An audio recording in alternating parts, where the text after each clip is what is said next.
DeAndre Hopkins will be suspended for the first 6 games of the 2022 NFL season for getting popped for performance-enhancing drugs. Awesome! Also, I hit some free agent marks for the Cardinals on the defensive and offensive side of the ball. All that and more. Locked On Cardinals. Here we go. You are Locked On Cardinals, your daily Arizona Cardinals podcast.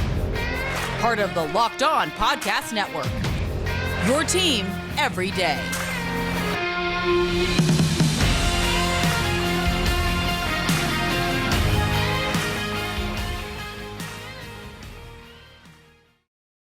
And Locked On Cardinals, Alex Clancy here. Follow me on Twitter at Clancy's Corner. Follow the podcast at Locked On AZ Cards. Thank you to everybody who makes Locked On Cardinals your first listen each and every day, free and available on all platforms. You can also check me out on Thursdays, Locked On NFL National Show with Tyler Rowland from Locked On Titans. I'm going to hit free agent targets for the Cardinals on the defensive side of the ball in the second segment, free agent targets on the offensive side of the ball in the third segment.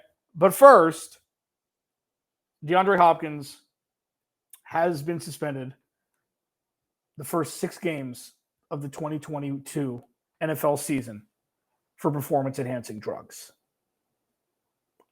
From Adam Schefter and multiple reports.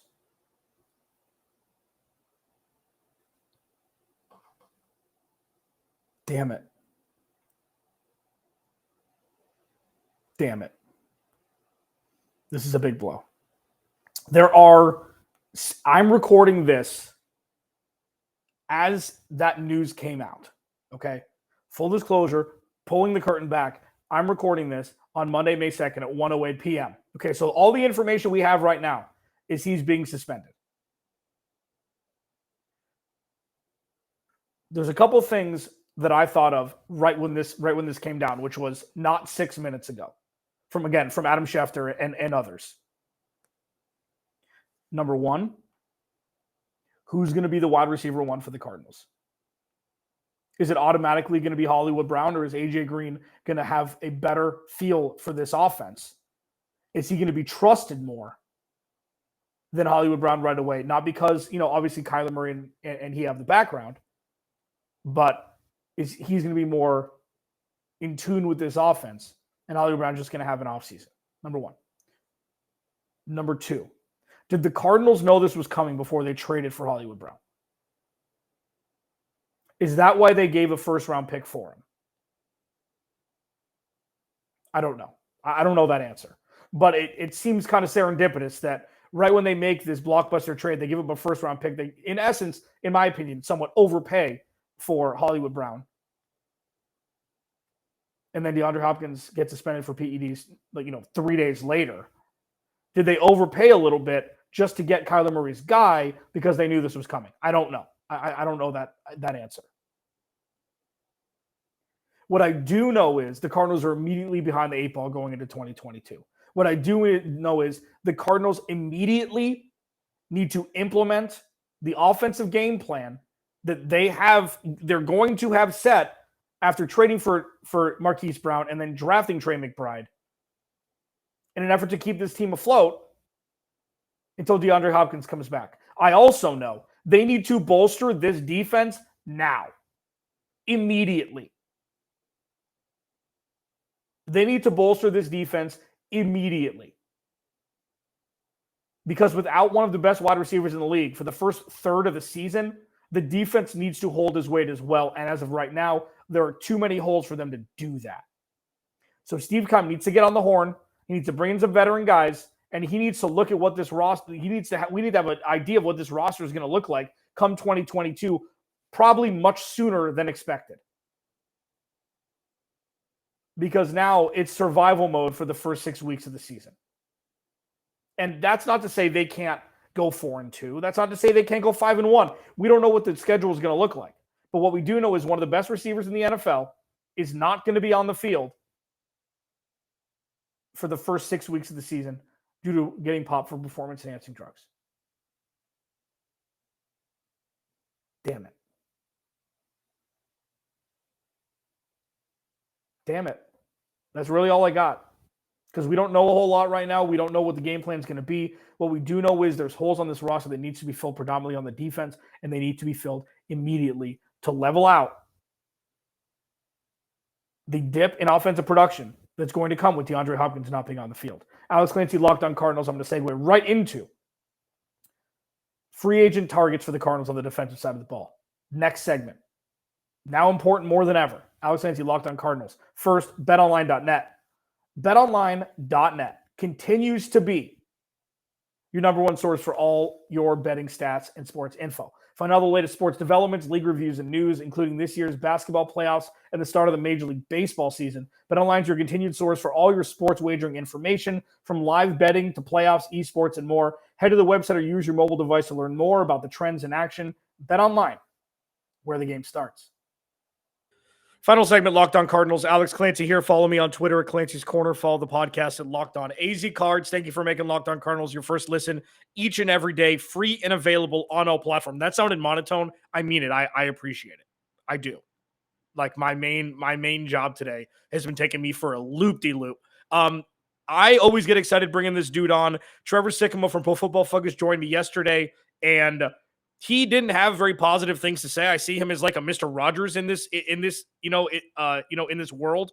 He's just a nice dude. He just ripped the Cardinals for their draft. I'm going to force another one of my good friends to give a little bit of a positive outlook into the 2022 NFL draft for the Arizona Cardinals. Marcus Mosher, you can check them out every day. Locked On Cowboys. Dude, Marcus, and the Game Day NFL as well. He did a lot of draft coverage. When's your vacation? That's the first question I asked Trevor also. Like, is it like this is like retention? This is fulfillment on the draft stuff for this week, and then you're going to Barbados or what?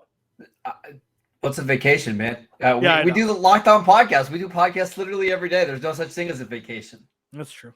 It's a good point. It's a good point. Follow him at Marcus_Mosher on Twitter. Okay, so I want to hit Trey McBride first. Obviously, you can make a graph for anything.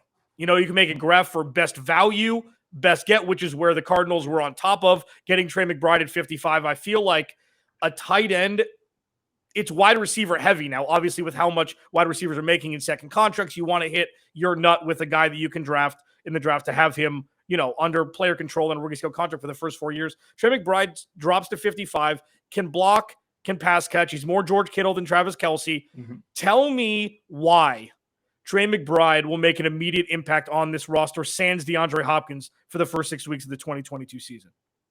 Because he's a perfect fit for the offense. If you want somebody that can be detached from the line of scrimmage, that you can play the slot, that you can play in the backfield, that's Trey McBride. He's so good after the catch. He's so good with the ball in his hands. I think the route running needs some work, and I don't think he's maybe the seam stretcher that some of these other bigger tight ends are, but a guy that just gets open quickly, turns around and gets up the field.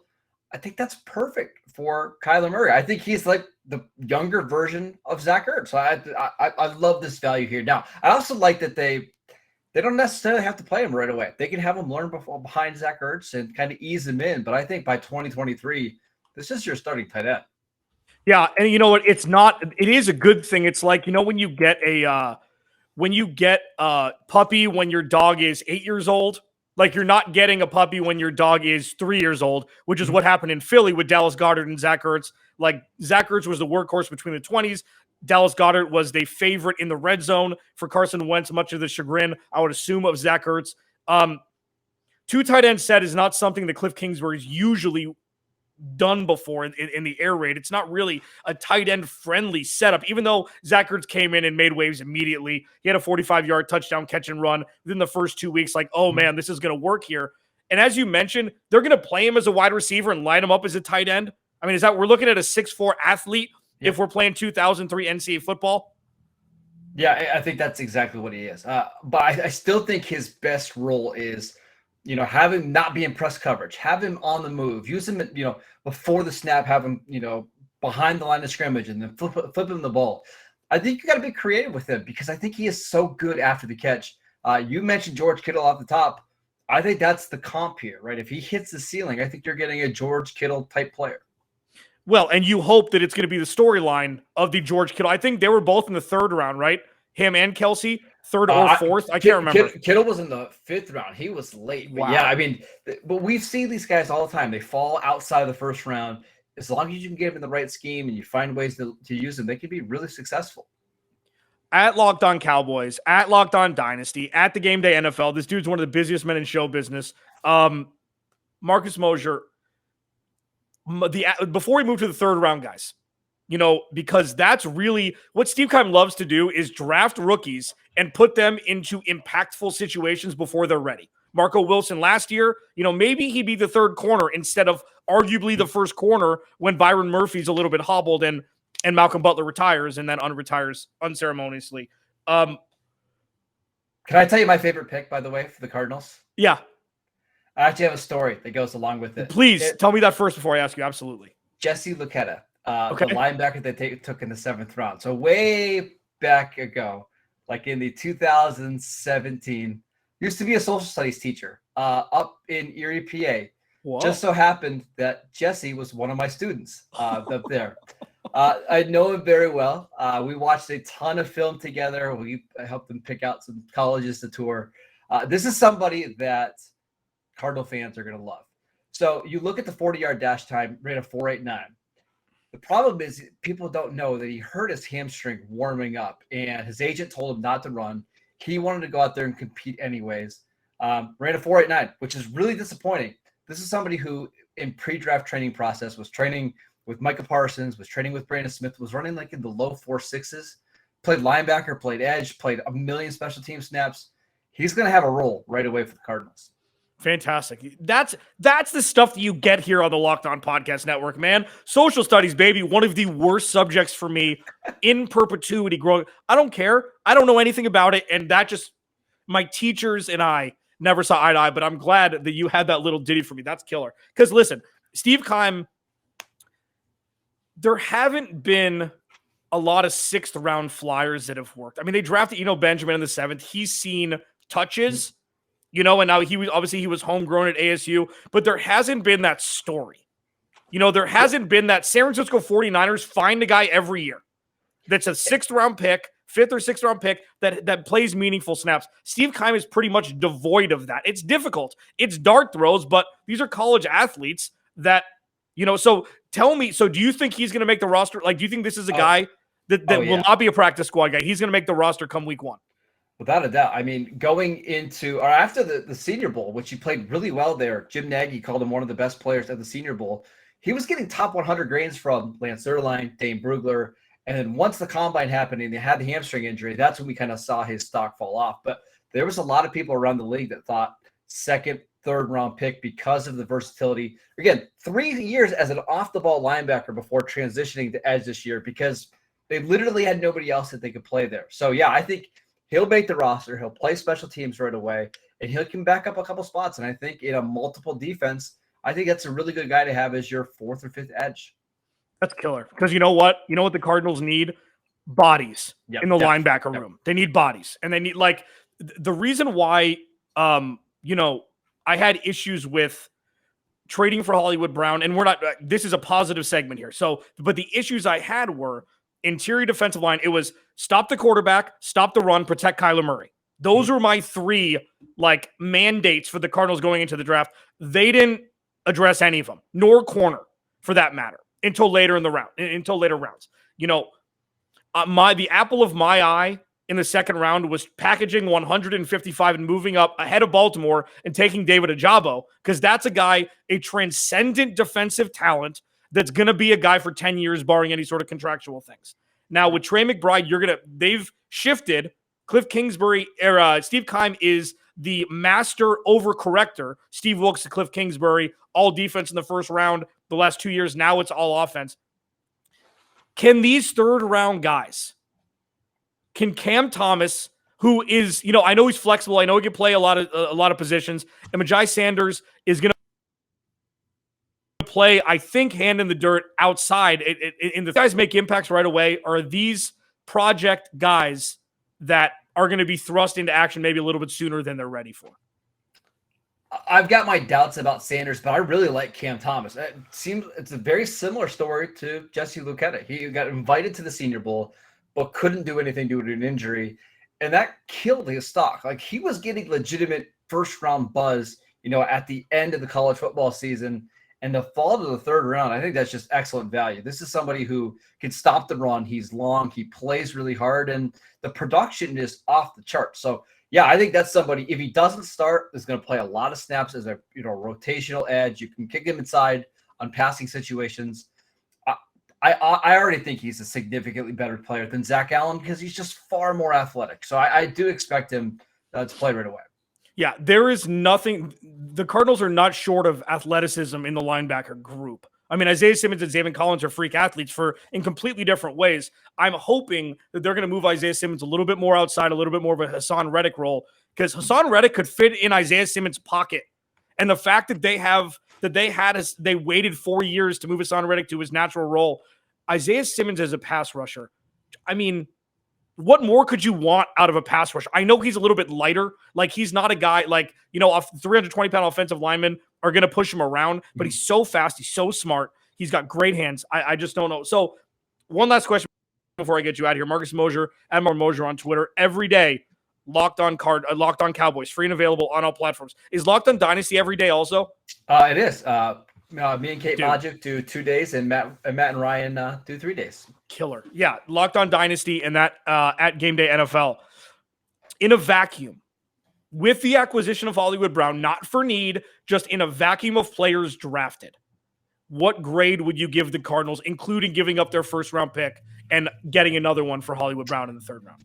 Yeah, I gave him a B-. It's still a pretty good haul when you factor in Hollywood. I think he's going to be so much better in Arizona than he was in Baltimore. And I like the day 3 or the day 2 picks. I think Trey McBride, Cam Thomas, those are long-term starters. Maybe not day 1 starters, but by 2023, they're going to be playing a big role. And I even like a couple of their day 3 picks, including Jesse Luketa, who we mentioned before. We'll see about Chris Matthew, who's a really, really long cornerback. And even Marquise Hayes, who a lot of people projected to go 3rd, 4th round. If you can get a solid tier guy that can be a backup maybe this year, maybe next year, we'll see down the line. I thought they got 3 or 4 players that are going to help right away. Great insight as always at Marcus_Mosher. Locked On Cowboys every day, free and available on all platforms. Locked On Dynasty as well. Man, Dynasty drafts, I mean, get me out. Come on. Like, they got to add it 2 extra rounds. Like, what are we doing here? 3 rounds ain't enough. I mean, not at the top, though. The top of this draft is bad. Like, you want to trade down. But at the bottom, 3rd, 4th round, that's where the value is in this year's class. God, I can't wait. Alex Clancy, Locked On Cardinals. Follow me on Twitter at Clancy's Corner. Thank you for making Locked On Cardinals your first listen each and every day, free and available on all platforms. I will talk to you tomorrow.